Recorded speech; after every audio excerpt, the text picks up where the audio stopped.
Arganissima, New York.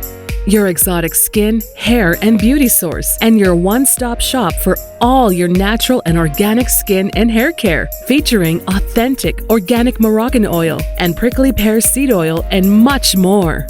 Bringing you only the best, straight from the source and proudly produced in the USA. So what are you waiting for? Shop today at www.arganissima.com. Arganissima, New York. Your beauty is our duty.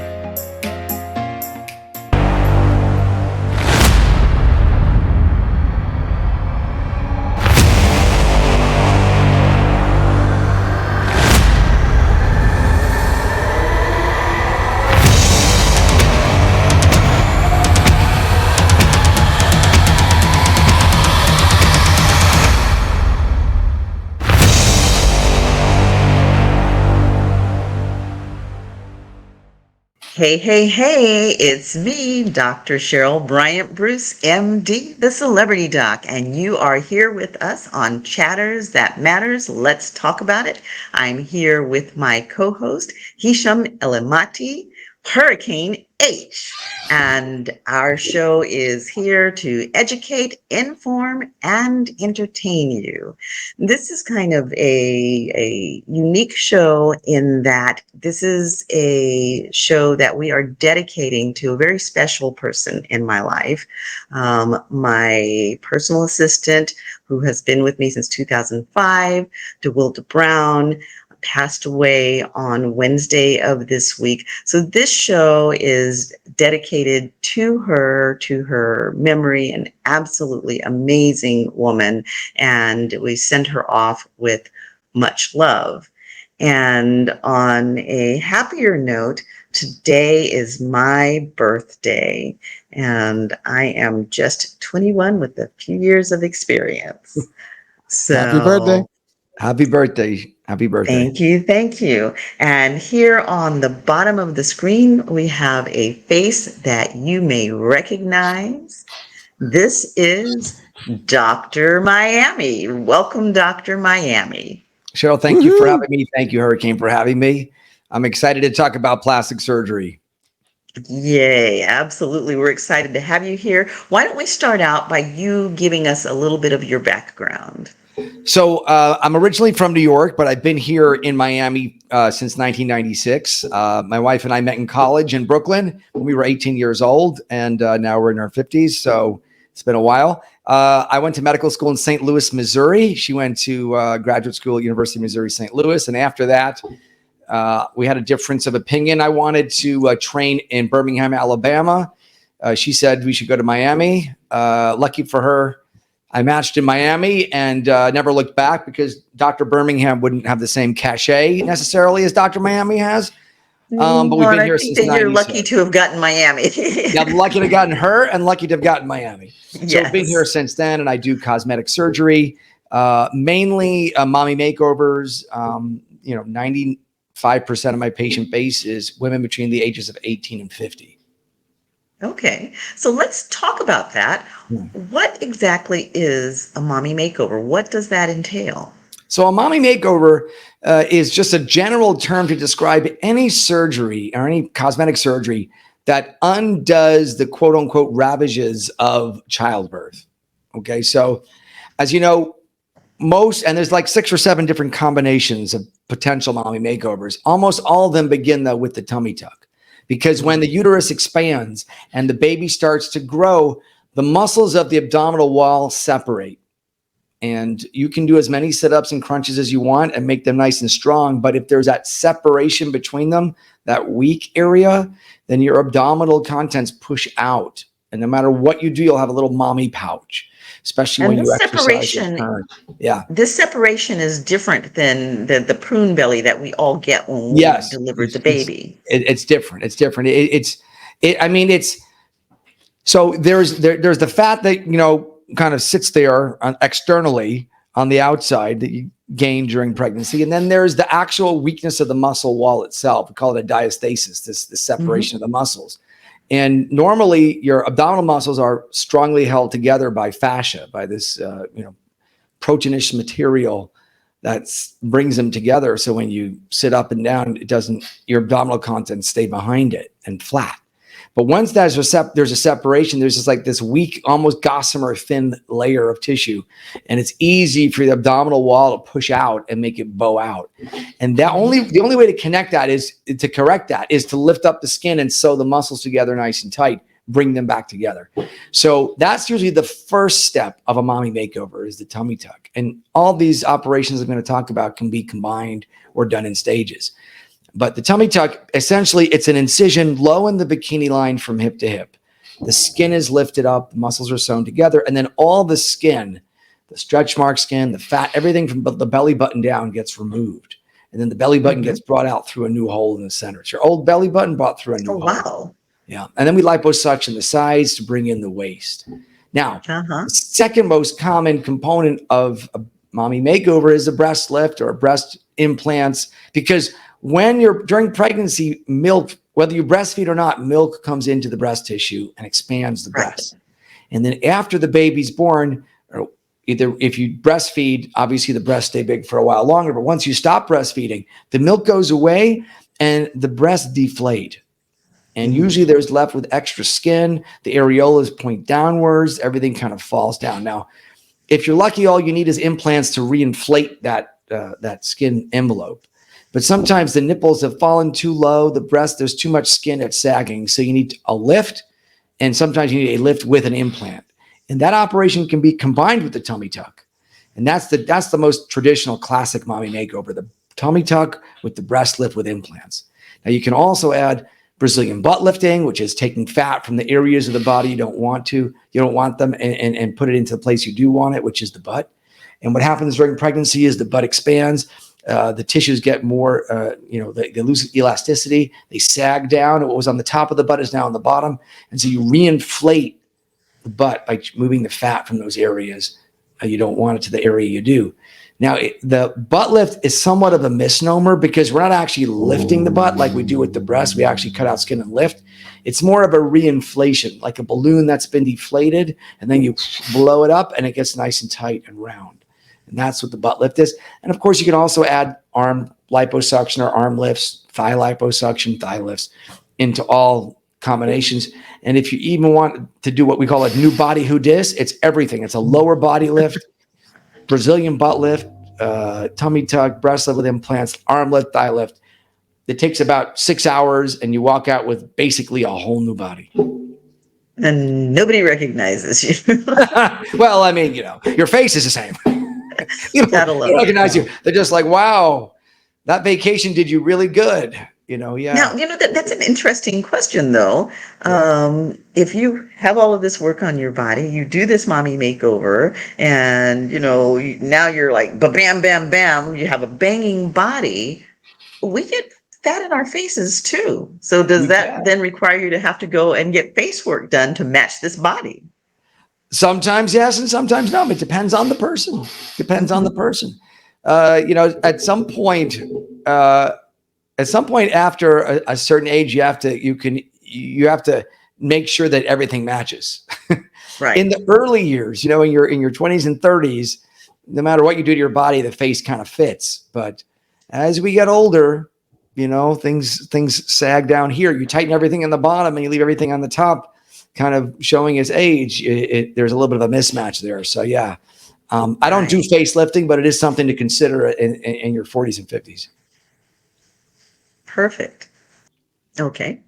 Yeah. All right. So when can someone get a mommy makeover? Because clearly, immediately after you have a baby, everything's gone south, stretched out. You got prune belly and all of that. So first and foremost, I like to wait till there's no milk coming out of the breast. That's a good rule of thumb. So for some people, it's 3 months. For some people, it's 6 months. If you're breastfeeding, I would wait. Assuming you want to do something to the breast. If you just want to do something with the tummy or the butt, you don't have, the breasts are kind of not part of it. It doesn't really matter. But in general, you want to wait at least 3 months after giving birth before you do it. I'm not a big fan. There was a trend in the 90s of celebrities that would deliver via C-section or, they have their baby and then immediately do a tummy tuck at the same time. Mm-hmm. That's not a smart idea. I don't think you should ever combine any plastic surgery with any operation that involves internal organs. Okay.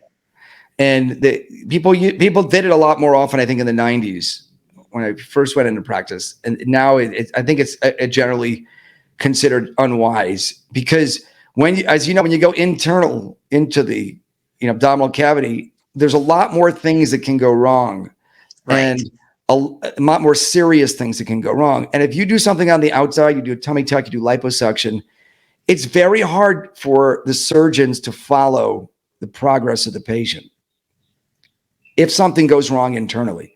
Because when you do liposuction or a tummy tuck, your tummy hurts.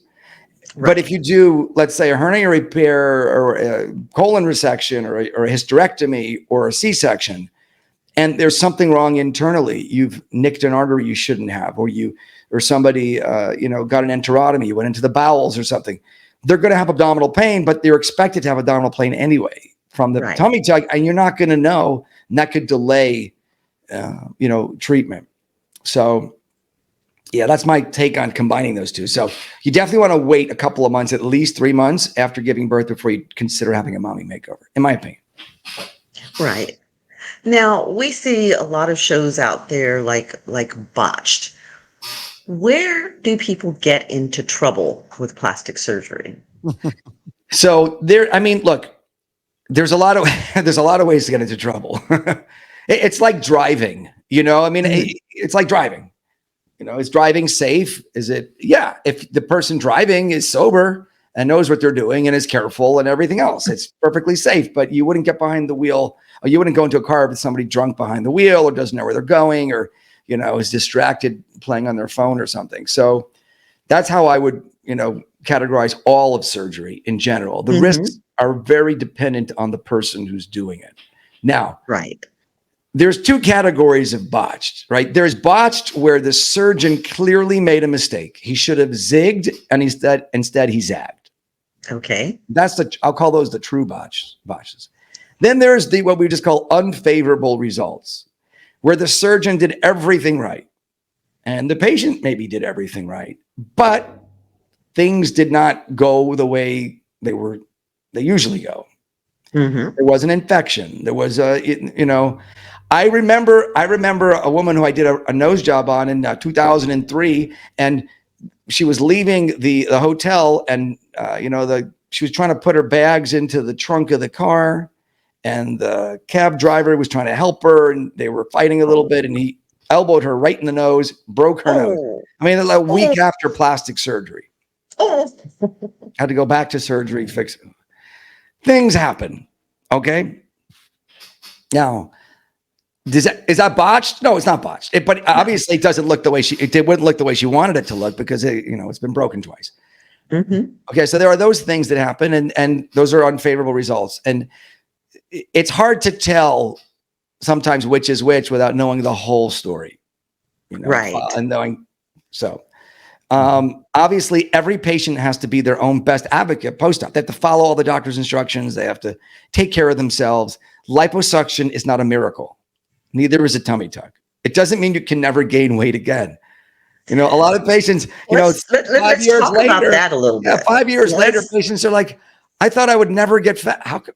What made you think you'd never get fat again? I mean, if you eat, the fat's going to go somewhere. The calories go somewhere. Right. And I want to talk about that, because I had a friend who, she got her tummy tucked. The tummy was beautiful, and she didn't modify the lifestyle appropriately. And she developed big wings because, she didn't have the fat cells in the tummy, but it has to go someplace, right? That's exactly right. That's exactly right. So, what people need to know is that the number of fat cells in your body is more or less fixed by the time you're 4 or 5 years old. Your body doesn't generally make new fat cells. It just kind of uses the old one to store fat, Now, each fat cell, although it's microscopic to start off with, can store enormous amounts of fat, to the point where very obese patients, their fat cells are visible with the naked eye without a microscope. Those cells can grow that big. Right. So let's say you have in your stomach, you might have 4 or 5 million fat cells in your abdomen and your flanks. With liposuction, we don't remove all the fat cells. It's impossible. At most, we can remove maybe 50%, which is significant. Mhm. But now that you have 50% less fat cells in your tummy and your sides, when you eat and those calories, get broken down into fat in your bloodstream, that fat's going to be absorbed, sort of proportionally through all your fat cells. So if you have more fat cells, proportionally speaking, left in your arms and your back or your face or your fingers, that's where it's going to go. And I've had patients that have had liposuction, years ago in everywhere, abdomen, flanks, back, chin, and they get fat in weird places, their shoulders, their earlobes, their face, because, the fat gets what it wants. It's going to go somewhere. There's no way around that. So every plastic surgeon and every plastic surgery patient should know that lifestyle changes and maintenance are critical to maintaining a result. You're spending all this money, all this time, all this pain. You need to know that. And you need to make it's a team effort. The surgeon just does their part and the patient has to do their part as well. Now let's talk about some of that maintenance, because people go and they get this plastic surgery and they have this beautiful, youthful looking body, but time marches on, and so does the aging process. Gravity too. Exactly. Unless you sleep upside down like a bat, which would be great, but we don't. Right. Yeah, I mean, gravity and time and age, it marches on, and people, I think people with common sense understand that, but you need to know that plastic surgery it's not a one and done for most people. It requires maintenance from yourself, and then also most commonly maintenance from the surgeon, maybe 10 or 15 years later. And one of the secrets of Hollywood stars is that they nip and tuck and they tuck and they tuck and they tuck. They go back every 2 or 3 years to maintain. Sometimes to an extreme degree. I think Madonna is an example of maybe one tuck too far, but but it worked pretty well, through her 50s and 60s. For a long time. It worked really well. But that's the secret. It's not that she did a facelift in her 40s, one facelift. She did one in her 40s and one at 45 and then 50 and 55. And by the way, I'm not her doctor, so I'm just surmising. After people have had a lot of refreshes and nips and tucks, a lot of people start to get this cat-like appearance. Yeah. And then there's Martha Stewart. How the heck is that happening? Yeah, I don't. And Jane Fonda, I don't know. Yeah. Well, Jane Fonda looks really good. I saw her a few years back, and she looked really good. But I mean, Martha Stewart is ancient. Yeah, and I don't she know. looks I don't fabulous. know. I'm not going to say she drinks the blood of children, but it's possible. No. I listen. Everyone has their secrets. I don't know. Yeah. I'm assuming it's just good plastic surgery and that's maintained appropriately. Yeah. That's it. Like I said before, I don't think this is something everybody should do. But if your job involves being in the public eye, if you're an actress, if you're on TV, if your livelihood depends on looking a certain way, I think it makes sense. I think for the average person to go back for a little nip and a little tuck every 2 years, I'm not sure the risks and benefits are in their favor necessarily, Right. Yeah. Right. And it's not inexpensive either for the average person to do this. I mean, if your job is dependent on you having a certain look, then it's worth that investment. And chances are you're in a job that's going to pay you well for having that look. Right. But the average person isn't that. The average person isn't that. And I think as you get older, it gets riskier. Yeah. I mean, that's another thing that people need to understand, For example, the operations that I do, the mommy makeovers that I do are extremely taxing on the body, on the cardiovascular system. There's fluid shifts on the kidney. I don't do mommy makeovers in my practice on people over the age of 50. I just don't. Say that again for the back of the room. Yeah, so I don't do mommy makeovers on people over the age of 50 because in my experience, the operations themselves are just too taxing on the body. Now, that's not to say that other surgeons won't do it or that it can't be done. Of course it can be done. But after 50, there's many people with occult cardiac disease that they don't know. But we all know people out of the blue in their 50s, they have a heart attack. Mm-hmm. They look like they're in great shape. Pre-op EKG wouldn't pick up on it. You're not going to get echoes and angiograms on every person you're going to operate on pre-op. And again, knowing that this is like the ultimate stress test, I don't do those operations on patients over 50. Now, you can do it. And I think other operations are fine. You know, eyelids, facelifts, rhinoplasties. Mm-hmm. Sorry, things that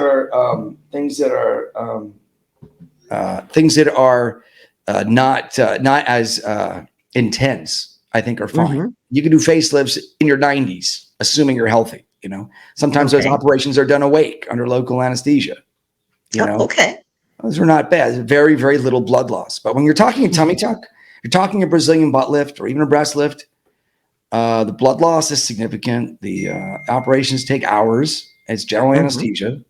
You need to be careful. It's not worth losing your life for. Right. And I mean, you know, we know of some people who have lost their lives. I mean, I remember a number of years back, Kanye West's mother, that was all in the news. No, and you know, her story is a good lesson for all of us because she wanted the surgery so bad, and many plastic surgeons turned her away because of her pre-existing conditions, and you know, doctors wouldn't clear her. I mean, if you want to bad enough, you'll find some surgeon somewhere that will do it. Yes. You have to be your own best advocate, and you have to really understand the risks of surgery. You know, right? It's really for healthy young people. You know, those kinds of surgeries, the big surgeries we're talking about. Right. Now, even with a healthy young person, Mm-hmm. there's a risk. And let's talk about the risk of people going for these, what do they call them? Tourism vacations. You know, a lot of times they'll go down to Mexico to get this work done. Yeah. Talk about the risk of that. So there's two risks. The first risk is the risk of travel.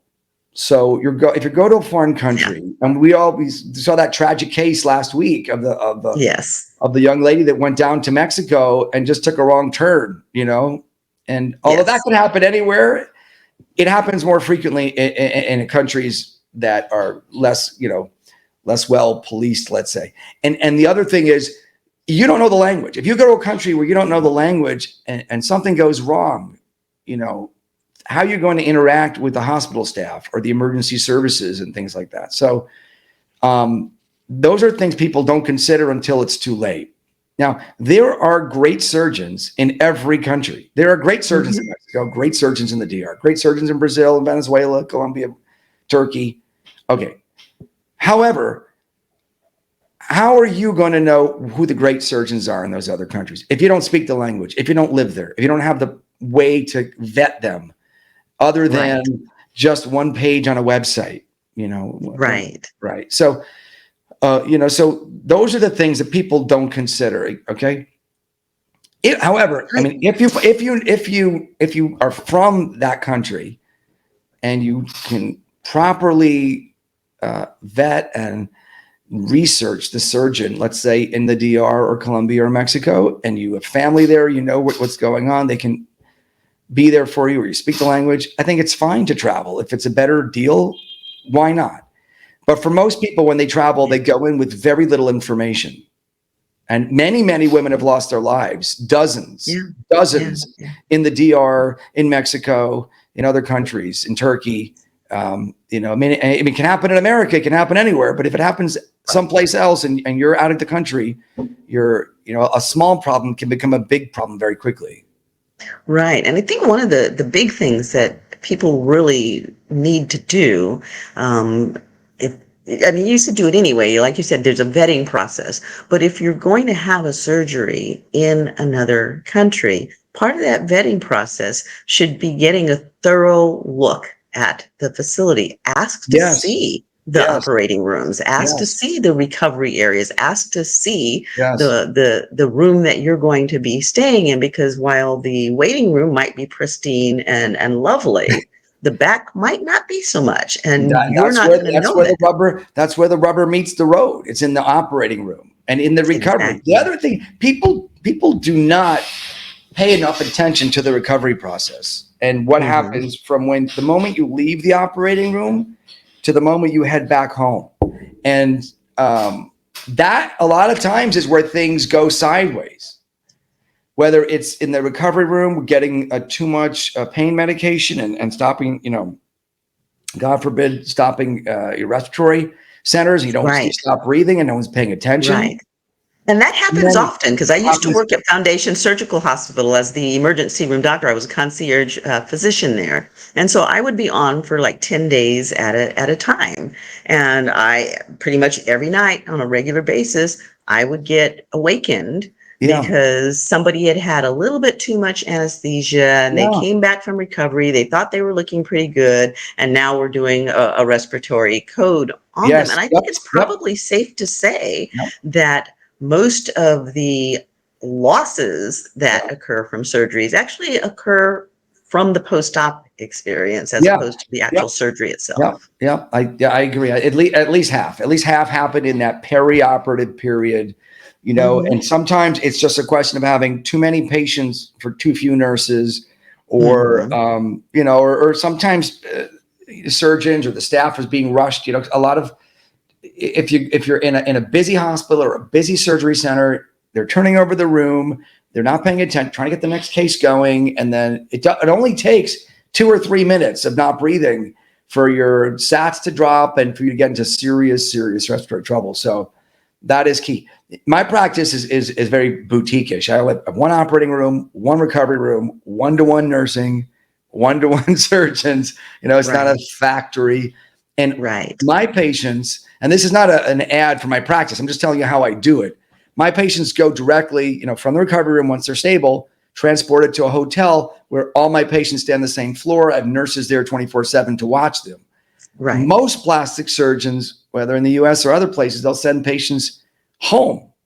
Hmm. And then if their family member's not a nurse, they kind of become a nurse, that first day or two. And Hmm. I don't think that's ideal. Um, So how long do you recover them at the hotel? so it depends on, for a typical mommy makeover, I have them stay a whole week where I can watch them, visit them there, Right. make sure they're okay, etc. And a lot of patients come alone. They leave it's great because they leave their kids and their husband has to deal with the kids and they just kind of relax. And I've got Right. ladies there to massage them and bathe them and Oh, baby them and nice. ultrasound them, whatever they need. So I don't that's even need a mommy makeover and I want to come. it's a nice excuse to get away, and Yeah. it's in Miami. It's right on the water. It's a real nice neighborhood. So that's how I think. And there are other surgeons that do similar things, but I think when you go to another country, and I mean, I've heard horror stories. We all have heard horror stories where patients, they'll have to find their own Airbnb, someplace to stay. Yeah. Who knows how clean it is or no one's going to watch them there. Right. Some Right. countries require you, hospitals, or they require you to buy your own medications. Like you go across the street to the drugstore, buy the bags and then bring them to the clinic. I mean, it's a completely different setup than we have here in the States and many other countries. So be careful. Yes, it is. Yes, it is. So, Now, let's talk so, about so surgeries that Doctor Zach, have gone wrong, and the somebody comes to you and you're not the original surgeon. Right. Do you do those repairs, and why or why not? So I do sometimes. It depends on the case. So Hmm. if it's not my specialty. There are surgeons that specialize, like the botch doctors. There are surgeons that specialize in Hmm. correcting surgery that went wrong, whether Hmm. it was botched or, like I said, unfavorable result, not botched, but just didn't come out the way they wanted it to. And those surgeons get very good at fixing the same kinds of problems day in, day out. I don't do that day in, day out, but occasionally I'll see something that's interesting to me, that's unusual enough that if I think I can help them, I'll take it on as a challenge. But in general, it's not my bread and butter, so to speak. It's not something I do every single day. Hurricane, you had a question. Yeah, sorry. I'm listening to you guys, doctors, and no worries. You were talking about all the different procedures and also the risk and everything. But I'm on the insurance space, so obviously we're the payers, and I know it's not usually covered under the insurance world. Oh. But the idea is that for obvious reasons, right? But although in Brazil, they do have free plastic surgery in Brazil. They have free plastic surgery in Brazil? Oh, yeah. So you can go to Brazil to get your BBL? No. You have to be Brazilian. I'm saying their insurance system, their healthcare system does cover some types of plastic surgery. It's like why shouldn't the poor be as beautiful as the rich? Is the philosophy down there? So now, is there ever a time that you do accept plastic insurance? No, I don't accept any insurance. No. And Hurricane, because you're on the other end of things, is there a time that insurances will cover plastic surgery? If it's medically necessary only. So if there is a something that's happening where and we've had cases and case by case where it proved to do a procedure that may have some cosmetic aspect to it, but it's to rectify a medical condition. And we've had for breast surgery that happened. We've had some cases with the body and other parts. Accidents do happen also, and sometimes you need to repair, restore, like that. Case by case, and again, it depends on the insurance. It depends what program, and it's not I just want it and pre-auths and all the stuff as else. And again, the party that's going to do it. I mean, as you talk, you don't do it yourself, but in some hospitals they would do it. That's the process. But the cause is in general what's the inhibitor factor in general in terms of access, and I think that's one of the problems where people do choose. For example, in the U.S., it's more expensive, let's say, than in Mexico or in Central America, and people to go the cheaper route, and then the results are not as ideal. I mean, and unfortunately now I can't speak to the cost of it. I mean, obviously, it was more expensive in the onset of it. I think in the 90s, just like for the elite, you want whatever you call it, but then now it's more accessible.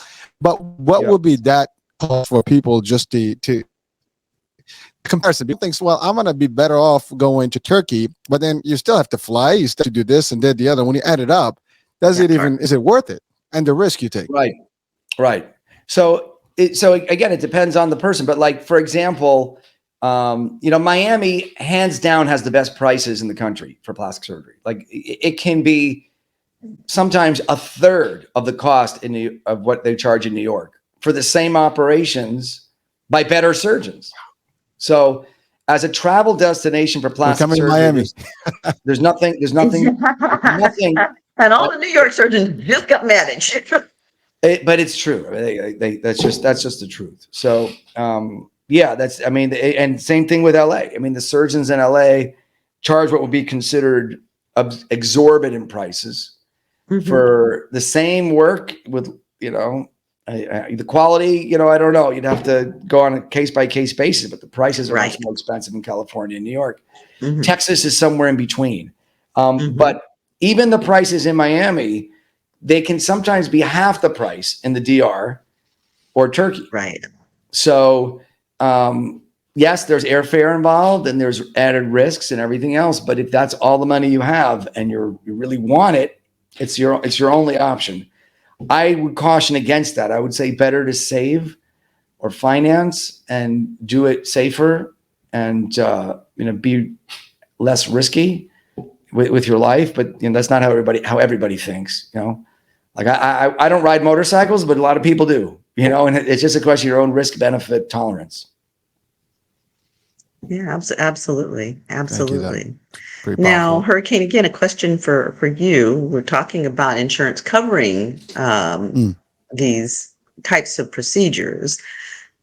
Say, for example, a woman has a mastectomy and we're talking about a breast reconstruct after a breast cancer. Are those typically covered by insurance?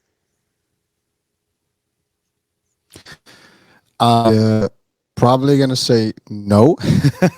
I Okay. have not seen one that's been, that's been covered, at least in my world, because I'm not in the commercial space, in the government program, which basically they cover the minimum, if you want to call it that way. It's not really extra. I mean, you policy have the additional pieces and override and everything, and you get extra stuff, but not in the world that I'm in. It's really the Medicare and the Medicaid space and managed care. It's very restrictive, and again, it's audience that for the seniors, they're not going to do like that for, I guess, one the cosmetic, aspect of it. So I haven't seen any, but I've seen, cases of younger folks, for after pregnancies and so on, or some intervention that needed some, access, and some of that was done. I've seen accidents where that was all authorized to actually fix, facial, pieces or parts, and even some body parts. But those are like, again, case by case, authorization only. We have medical staff that's usually in on any of the companies or the HMOs, or any insurance company, and those are the ones that determine those cases. And if it has merit, I mean, again, it doesn't hurt to find out. That's the other thing. People don't do Right. that. They just think it's not covered. You don't know. If your primary doctor knows that this is going to help, can document enough reason why you need this, could be acceptable and it could be approved. But many people don't. And you can also appeal a case if you're not sure and you think that it's a mandatory or must. So these are all questions that are still remaining. Again, insurance is always kind of weird when it comes to those things, cost. And so it has to be well justified and has to be within their norms, and whether it also varies on the staff. You might get a doctor that is on the medical staff that will believe that we want this to be healthy because it's going to be more efficacious in the long term, and for this surgery going to prevent all the bad stuff to happen longer, which costs longer, term. Right. So that could be also an aspect of it. But again, a medical doctor from an insurance perspective, will probably give more details on that. But from our world, typically that's maybe a 1% or a very small minute percentage. And I think that it's important for people to understand that even if insurance will cover a surgery, most plastic surgeons do not take Take insurance. So insurance. you may have to pay out of pocket and be reimbursed for Right, that right. surgery. You might as well just kind of expect that a plastic surgeon is not going to take your insurance. Now, one of the questions that I'm sure a lot of people have is, when we're talking about getting these surgeries, talking about scarring, how frequently do you do these surgeries laparoscopically so that the scars are minimal? So I don't do any laparoscopic surgery because almost all the surgeries that I do are not appropriate for laparoscopy. Is not appropriate for it. So, for example, if I'm cutting out a giant skin flap from someone's tummy, either from weight loss or pregnancy, the only way to Right. do it is to cut it out. There's no way to do that laparoscopically. Now, the liposuction is done through tiny incisions like the size of a staple. So those incisions are essentially smaller even than laparoscopic instrument incisions. They're really, really small. But a breast lift, I mean, you need to move the nipple up. You have to make incisions around the areola, down the middle, underneath. There are significant scars. Now, everybody heals differently. Mm-hmm. And even the same person, one side or one part of the scar could heal better than another part of the scar. Right. So, and before you consider any plastic surgery, you need to look at before and after pictures of exactly where the scars are going to go. You need to be prepared for those. Again, with the exception of liposuction, because those are tiny. But if you're considering a breast lift, considering a tummy tuck, a lower body lift, an arm lift, a thigh lift, you need to look at the scars. You need to look at your own scarring history. If you're keloid, if when you pierced your ear, you had a keloid scar, it's probably not a good idea to do a breast lift, because if you're keloid there, you're not going to be so happy. Right. But, with that said, after the surgery, starting at about a month after the surgery, there's a scar treatment regimen that I recommend to patients. It usually involves silicone tape and some scar creams. You put them on every day. Scars tend to stay flat, tend to lighten with time, and they fade with time, but they never disappear. Once a scar is on your body, it's there forever. Right. Right. And I know that a lot of people come in and ask about scar revisions. Yes. how do you feel about a scar revision? If they've had a scar before, is a scar revision likely to be successful? So about 50% of the people that come in for scar revisions, their scar is as flat and as good as it could possibly be. There's no way to erase it. The other 50%, the scar is either hypertrophic, keloid, it didn't heal well. In those cases, it's worth it because most of the time you'll get a scar that's better. Okay. And better is better. Even if you can't make it go away, if it's less conspicuous, you can move it to a place that's easily covered, or you can make it thinner or flatter. It's worth doing. Okay, perfect. Hurricane. Now, I'm good. Can't see. I can't see the feed. Are there any questions coming in from the feed that our guest might want to have answers to? No, there was one comment here. It's actually about about your 21st birthday. Birthday today. Thank you so much. Thank you so much. I am going to get myself dressed up and take myself out to a very nice dinner over in the Doco area. The Golden One Arena is over there. Go Kings, light the beam. We're on a roll. Enjoy. Well, listen, thank you for having me on the show today. I really appreciate it.